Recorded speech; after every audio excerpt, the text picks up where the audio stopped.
Hey everybody, welcome to the first ever Palmcast. I am Tom, Sable King of Texas, and with me I have Teddy. Teddy, introduce Hey, yourself. what's going on, everybody? Tom, great to talk to you. What have we been talking about doing this for 4 years to get a podcast going?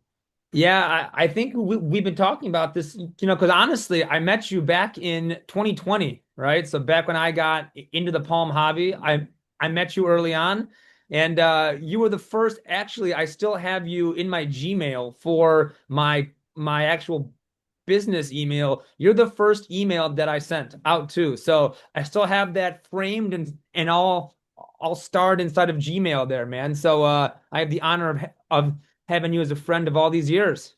Yeah, for sure, and I'm glad for it because me and you have been like a great sounding board for each other. Where like I don't know, we can get into that in a minute, but Yeah. some of these other avenues have been like just bickering and like non-encouraging to stuff. Like me and you are like we're not doing this for like to pay our bills with. We're trying to experiment and build our hobby, and it's uh it's been great just having each other as friends for sure.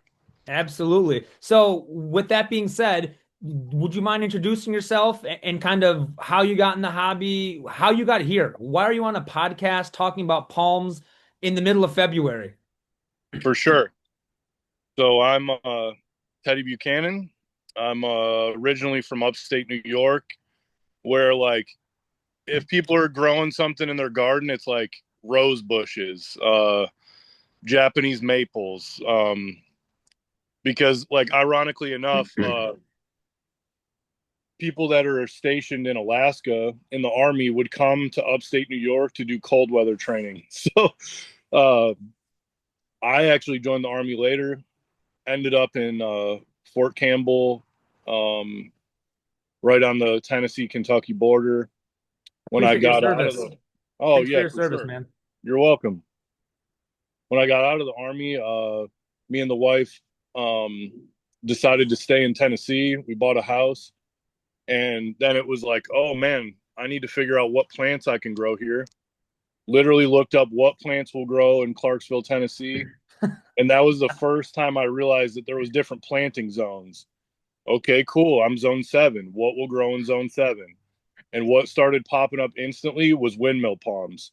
I'm like, wait a second, I can grow palm trees in Tennessee. And that was like literally the start of it. Killed a bunch of windmills, figured out sables are kind of the route to go. And man, the rest is history. Kind of brought me to Palm Talk. And that's where me and you first started talking, was on there.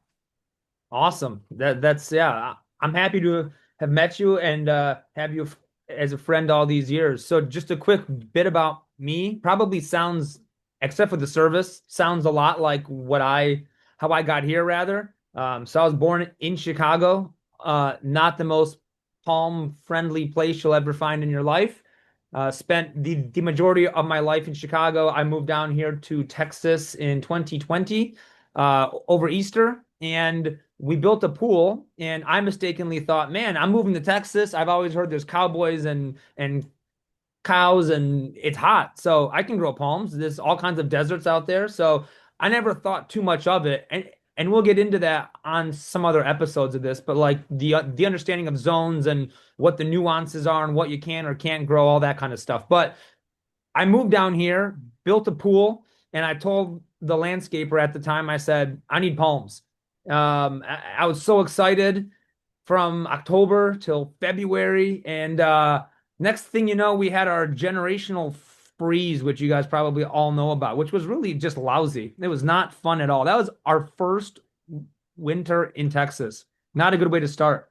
Got to the end of February and essentially lost everything except for a Sabal Mexicana that I planted in October, ironically enough. And that Mexicana actually, I'll show everybody. Oopsie, that's the wait right there. Here's my Mexicana, our first one that actually has a trunk. It means a lot to me. And so we we lost everything, and I went on this pursuit online. I did just like you. I'm like, what can I grow in Texas that's cold hardy? And that's where that entire prefix of cold hardy everything has begun in my life. I look for everything cold hardy. I try to plant in my zone or a zone under if I can. And I have some more tender marginal things, but I don't like to do that. And so I went online. I found eBay, found Etsy, found Palm Talk, found random mail order places that, man, the experience of buying things was just terrible. The pictures were awful. The listings, you could tell, copy and paste from every other website out there. There's nothing personalized.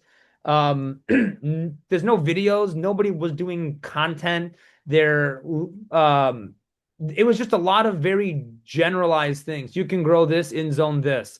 And I was on the heels of the storm and I thought, I'm going to buy as many cold hardy palms as possible. So I latched on to Sabals.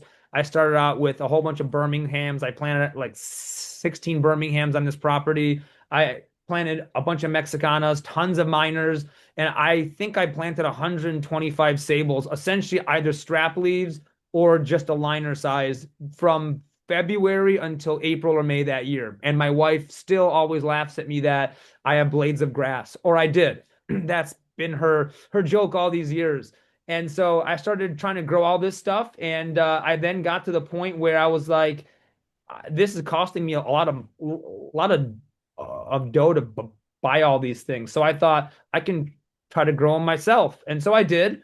And then I ended up with 100 palms outside, and then it grew to 200 the next year, and then there's a bunch of demand. And in talking to you, we kind of encouraged ourselves that, hey, this could possibly actually be something more than just paying for our habits. Let's go help people find palms that they can't get, that are very, very hard to get. Give them high quality stuff at a good price, and help to fill a need out there. So ever since then, I'm where I am. I don't know how. I have no idea, but it's been a just a crazy ride, man. Yeah, no, man, one thing that caught my attention when you were saying that. Remember how much flack you were getting for planting strap leaf stuff? That's gonna die. You're killing all these palms. You're wasting your money, and that's what me and you kind of really latched together because we were like, uh, why this person doesn't live where I live? Why are they telling me what I can and can't do at my house? Nobody's done it in my yard yet. I'm like literally the pioneer here, and lo and behold, what happened?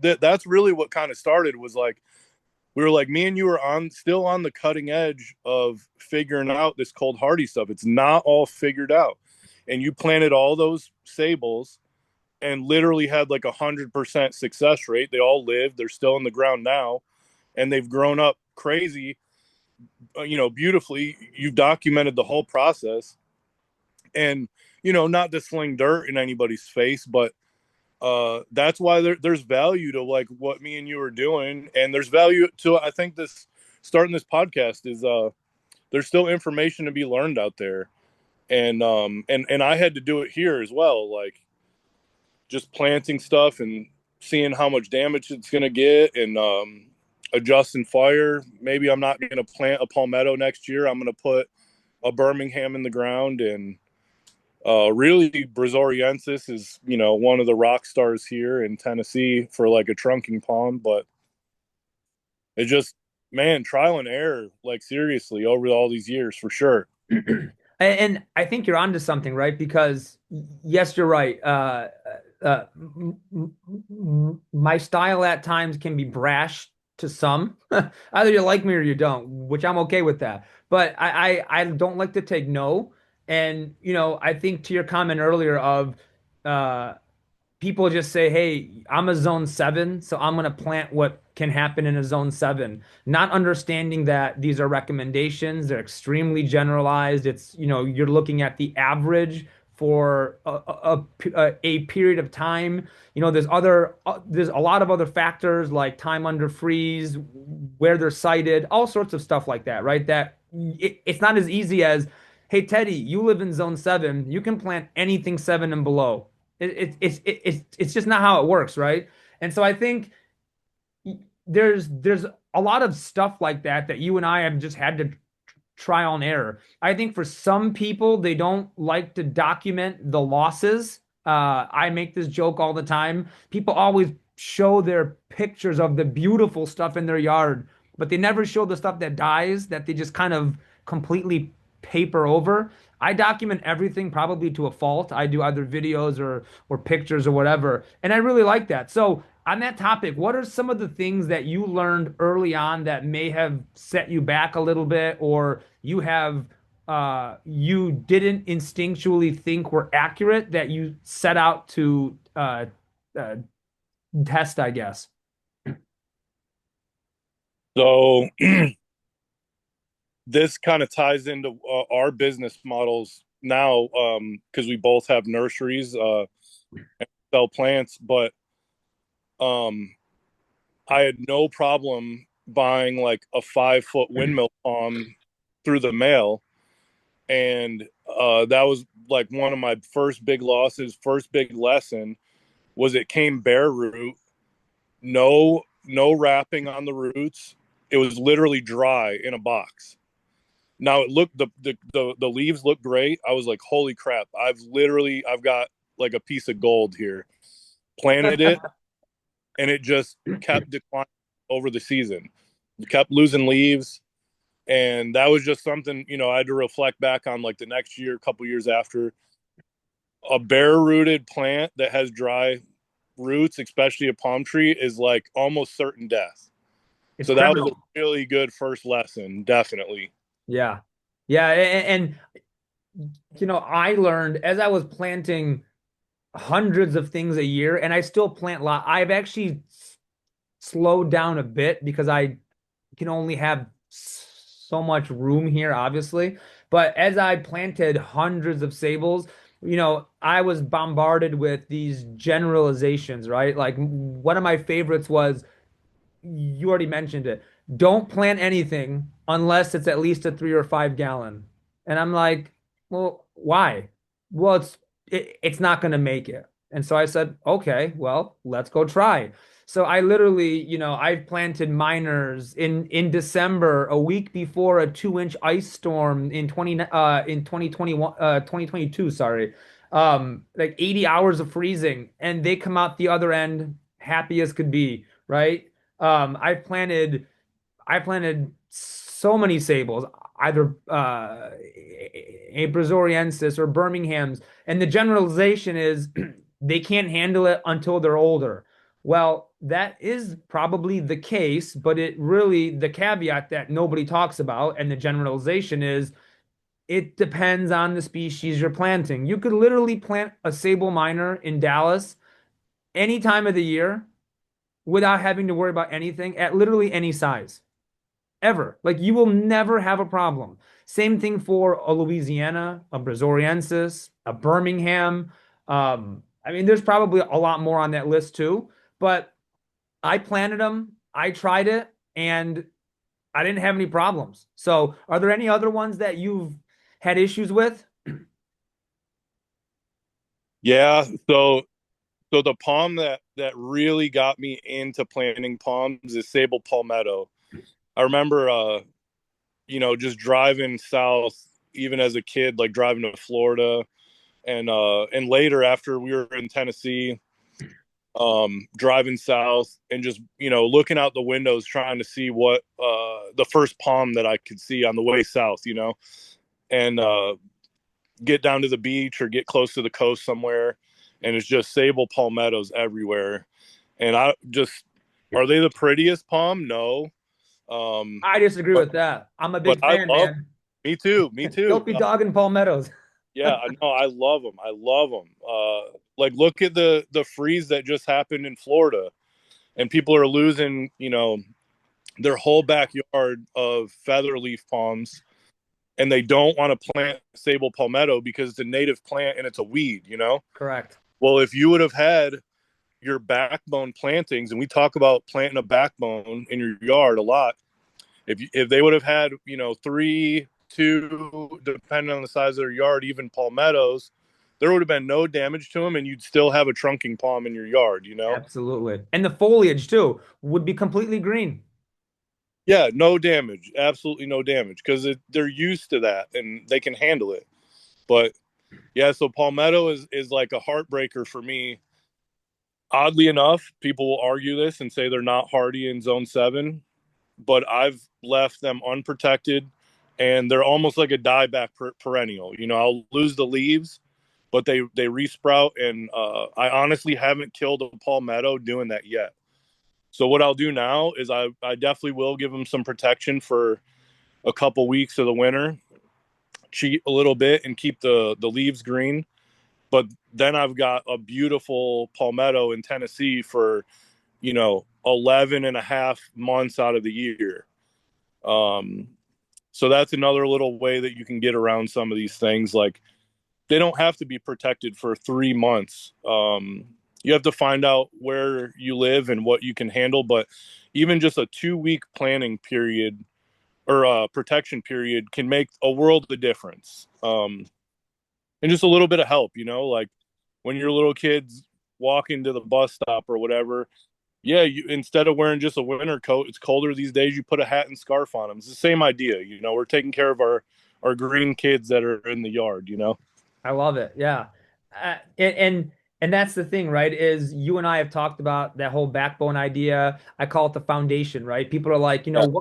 what do I plant, right? I get emails and messages all the time of, I want to buy some stuff. What should I get? And I always have to ask, well, again, not a generalization. What are you looking to do? Well, I'm looking to have something behind my pool wall. And I go, okay. And people are all excited about all these more like marginal tender kind of stuff. And I'll remind them, I'll say, what if a February 2021 happens again? Do you want to be digging behind your electrical, your pool pumps, your all the, PVC, everything? Why would you do that? Just in the spots that you never want to have a problem. I have a miner right here. I think, or Louisiana. I have no idea. This thing's a beast. This thing absolutely is a gigantic palm, and it is next to So our cool. Look at outdoor. the base on it. Oh my God. It's a beast, man. It's a base, yeah. And this thing is next to our outdoor kitchen. And I've told people, I'm like, if this thing ever goes downhill, I don't want to dig next to our outdoor kitchen. There's all sorts of stuff here. So in the areas that I want to really have completely worry-free, you just put your foundational stuff. I mean, I don't know, you made the comment about people don't want to plant their native stuff. I'm not a native only, there's people who are diehard native stuff, but there is it's something to be said about when you're planting stuff in that backbone. You can either go native on the sable side, or if you have no native sables, go with as hardy as you can. And people in Florida aren't excited by a palmetto. I am. I think they're awesome. People aren't excited by a miner. I mean, I am. This thing looks awesome, and it's going to only get larger. And if you look at some of the miners like out by Gary in the woods, right? Oh my In North God. Carolina, you've got a 10-foot gigantic miner with like a 2-foot trunk. It's just, and it will never die. What, No, why do you here. not want that?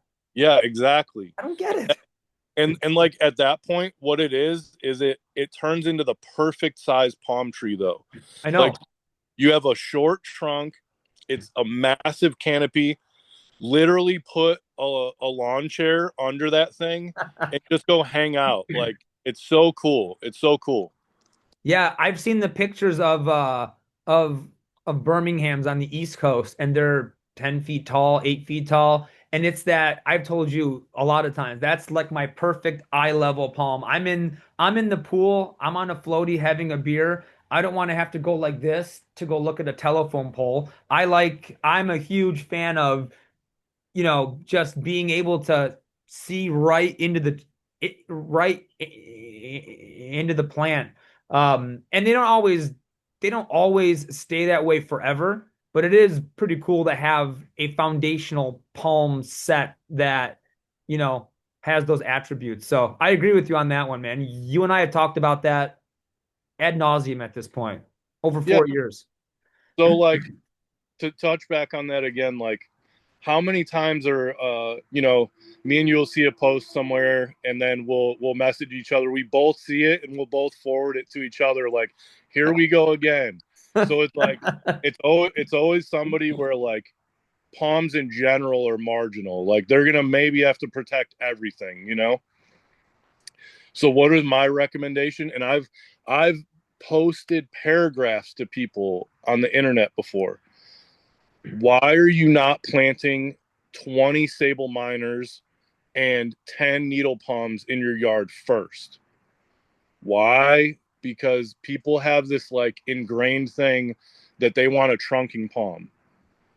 That miner right behind you is gonna have a trunk though. I know. I know Needle it. palms grow trunks too. There's still palm trees, and people have to get past that because like we had a tough winter this time in Tennessee this year. The temperatures we only went down to 5. We had terrible ice storm though. Literally, I had no damage on anything. Um, but it could have been a lot worse if we dropped below 0 like we did a few years ago.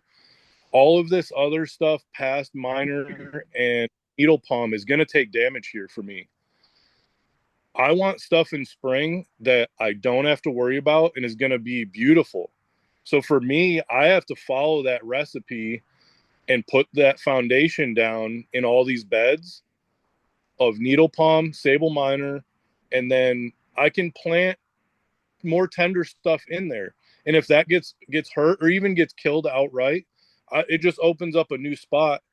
But that area of my yard still will have palm trees because there's needle palm and sable minor everywhere. And so I think to your point too, again, you have this common misconception or generalization that, a sable miner is a sable miner.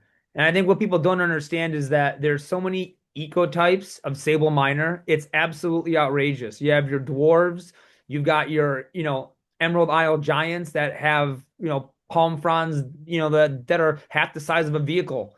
And you've got everything in between from all over the country. And I think what's interesting about what you and I are doing, which I really appreciate, is connecting people, connecting people that may have a palm that has seeds that they don't ever choose to grow. They just take them and cut them off and toss them, or the birds will eat them, and you'll see them, half mile away. But we're openly accepting that kind of stuff, and we're trying to spread all the variability of genetics, because that's another conversation that we'll have on another podcast. I already in my mind I already have like 10 episodes of this and all kinds of things that we've talked a lot about. But just the whole concept of there's so much variety that, I think I made the comment to you at one point, but if all I can grow is minors, I'd go online and I'd seek out 8 different equal types of minors. And I'd just plant the entire yard in minors. And I'd be so happy with it. Because if you're in a marginal place or like a zone 7A, 6B, there's a gentleman in Louisville, Pete. Pete's got an awesome yard and it's massive sable minors. He's got minors in the front yard, in the easement, in the like out in the front yard, in the court. And you're in Louisville and you've got minors and it looks fantastic and they look great all year round. Why would you not latch on to the most obvious thing in my mind? Just pick what works and start with what works, let it get cooking, and while that cooks, you can go experiment with other stuff. But like just set a solid foundation where you don't have to mess with stuff every single year. It just sucks. That's a great point. And I do love that guy's yard too. He plants like similar to me in the sense of like he's got palms, but then he also dabbles in like desert plants too, which um we can bring that up or not at some point. But Yeah. for a colder area, there's nothing like a tree yucca that's gonna fill in the gaps and give you that palmy look where like I can't do what you can do there. You know what I mean? Yeah. But but no, but your point was again, like just hammering that foundation. How many people have spent tons of money on, let's say they bought windmills, palmettos, butea, stuff that like they shouldn't grow, you know what I mean, for their area. Or if they do, they have to be uh prepared to protect it every year. Yeah. And then what happens? They have a first bad winter, kills everything, and then they go on the internet and they just keep parroting palms aren't hardy here. They're Yep. not grow here. Yep. And they didn't grow any sables though. No sables. So like you can't there's such this bad misconception. And this is like nationwide. Like we're still a niche market of like the cold hardy deal. Um People don't know about it. People don't know that you can grow palms at their house, but that it's too many examples of that, of where people have had poor luck with their timing or with their preparedness for like protecting. They kill palms the first year, and then all they're going to do is tell everybody they meet palms will not grow here. And it's just not true. It's just not true.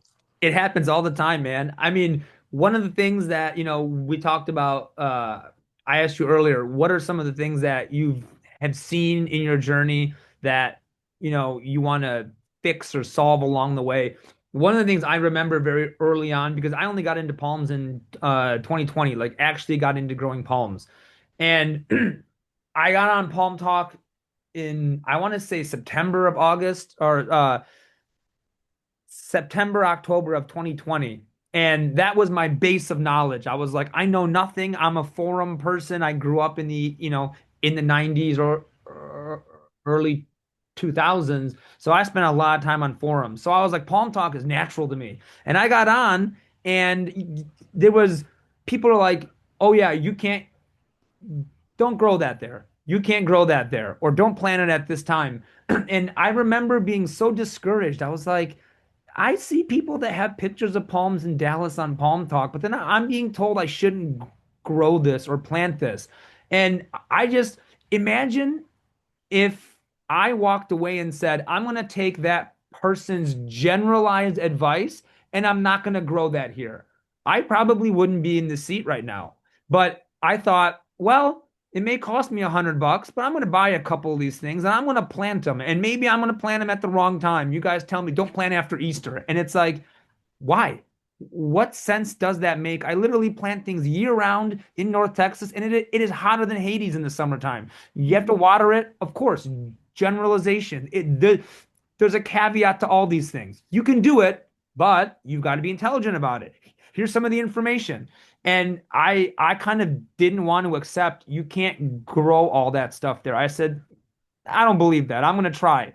And I killed some things. I've killed a Maritima. Man, I love Maritimas. I will never grow them here. I've killed two or three. Causiarums, I got one I'll be pulling out in the next month and a half. It's not going to grow here.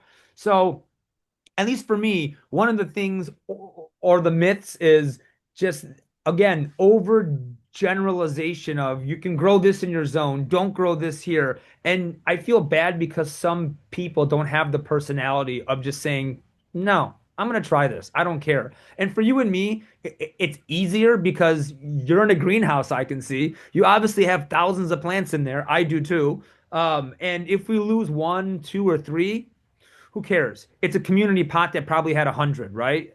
But for somebody who spends a lot of money, it's probably very tough for them, right? Because you're spending all this time, all this energy, and you don't want to lose it. So I understand that. But I really feel like that will hold back a lot of people, and it really stinks.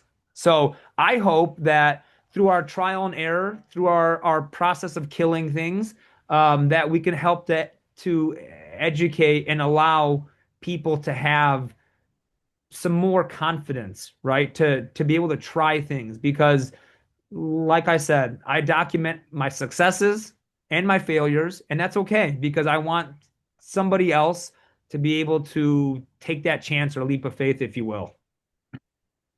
Yeah, same. With the documenting successes and failures, like I've kind of laid back and not been as proactive as you with marketing plants and even with YouTube. But I've been better and I've been making some more content lately.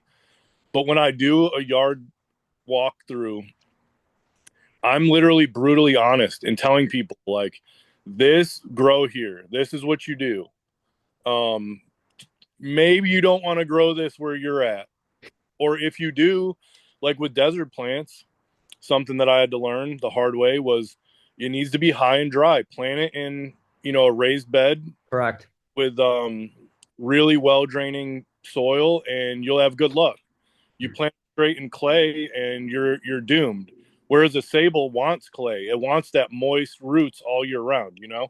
Man, that's a whole nother topic. That's a whole nother. We only have like 8 minutes left in this one, but that's another conversation for another day of, again, a misconception, a generalization of make sure you, when you buy your sable, you plant it in the most beautiful compost that costs $25 and you have to mound it up and you have to do this and then you have to mulch it and then you have to water it and then you got to fertilize it and it's not going to grow otherwise. And that's another thing that I sought to realize is I've grown sables with a compost pile that was like half ash and it was the worst dirt. Like I literally wouldn't give that dirt to anything, but I needed it. In a pinch, I didn't have any compost. I planted 100 seedlings. They grew some of the fastest ones I've ever had. So like sables are, man, I call them America's palm. Like they're just tough as Yeah, nails, dude. They are just like our nation. They are tough as nails. They don't care. They can be neglected by and large, obviously. Some, there's some of the, your Yapa and your Maritima, like some of those you don't want to beat up on, and they're a lot less hardy, obviously. But by and large, they're just a tough genus of plants. That's for sure. definitely. But like where Yappa is hardy though, it can probably take 8 or 9 months of drought. You know what I mean? So it's still hardy in its own way. You know what I mean? Yeah, and even the Logidanias, right? Like those are when you see the all the pictures of them and they're growing in limestone, like literally out of there's a hole in the limestone and there's a palm growing out of it. It's like nowhere in nature is everything perfect and prim and proper. It's these are the things that you learn. Everyone's all very big on how you germinate seeds, right? It's got to be on perlite, or on moss and on a heat pad, all this other stuff. You have to mist it 18 times a day. And then you go outside and you look at all your volunteers that are literally coming out like a bunch of grass everywhere. And it's butias, it's sables, it's whatever. And you realize that none of that happens in nature. It does not happen that way. Things fall on the ground. There are losses, obviously, but they get water and sun and it figures it out. That's kind of how it is. Yeah, and they a lot of times sables don't want to be babied. They kind of like it rough and tumble, and that's good for us because that's kind of what we give it. Being, we don't live in Florida or California. And rough and tumble too, right? That helps you and me as growers, but just you don't have to baby your greenhouse to make sure it stays 60 or 70 or something like that. Anything over 25 or 30, these things are happy. They really are so carefree, and it helps us. It makes our lives easier. It means that we have to have less infrastructure. And as we go forward, I'll hope to have a lot, I'd say, better infrastructure. But my greenhouse was absolutely amazing this year. I gotta tell you, that's a whole nother episode as well. But if you have a greenhouse or you want a greenhouse, I cannot recommend it enough, man. Like what a lifesaver that is. Um, we have a couple of minutes left. What else do we want to go through on our first podcast? Well, Anything let else? me say a couple things. I need to touch on one thing before we run out of time. Yeah. Imagine if you would have taken the advice of those people, those naysayers that we ran into, and you said, you know what? let me just plant what's at Lowe's. And you planted like some big pampas grass and some rose bushes, and you called it a day, right? Uh, for nobody else realizing, that you would have run into in the future, like in this alternate universe, if Sable King never existed, how many plants have you sold to people from your backyard that you grew? Thousands at this point, thousands. It's outrageous.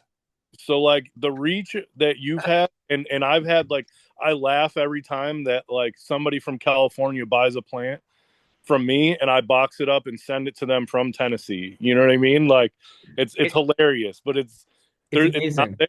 There's still a market that we can touch, and we're doing it, and I love it. Yeah, again, I agree with you. I think the biggest thing that I get excited about as I box up every single palm is I put myself in the other person's in their shoes back when I was trying to do this in 2021. And one of the things that was so hard is when you buy stuff and you don't really have any idea what you're actually buying, right? So, oh, I'm buying a sable palmetto or a Mexicana or a this or that. And then you plant it and it doesn't behave like that at all, whether it be cold hardiness or how it looks. And then 10 years later, you're like, oh man, I have a minor. It's like, well, this isn't a palmetto. This sucks. So, a couple of things I had set out to do is I want to be very social about what we grow, where our plants come from, try to document where our parent palms are, document what you're buying. I mean, people, the amount of times I get calls or messages or whatever, people are like, "Can you take a video for me?" Okay, I go to the greenhouse, I do a video so people can see what they're looking at or what they're buying rather, because when you if you buy at the nursery or some places you have a nursery tag and it's probably 20 years old and no one's updated it and the picture's grainy and black and white. It's like, this isn't what I'm buying. So I think you and I do an awesome job of proactively taking pictures and helping people uh helping people understand what they're actually buying, right? So I want to make that experience easy because it took me forever to buy from. I bought some stuff off a guy on eBay, off a guy on Etsy, off a guy on Palm Talk. And it'd be great to have a place where you could just buy everything and know that what you're buying is good, it's healthy, and you could be happy with what ends up in the mail. So that's my goal, man. For sure. Are we about out of time? I think we're about out of time, guys. So uh, I'll speak for me. I'm very happy about this. I'm excited about this. Teddy, I'm glad you told me yesterday. You had been telling me this for over 4 years that we have to do this. I'm glad you said I'm going to keep on bothering you until we do this. So I'm glad we did this. So I'm the Sable King of Texas, and Teddy. Teddy, I got Teddy's Nursery. I'm on Etsy and eBay, and we're gonna keep making more episodes. Tune in for the next one. All right, guys. Thank you, everybody, and we will see everybody soon. Thank you. See ya. See ya.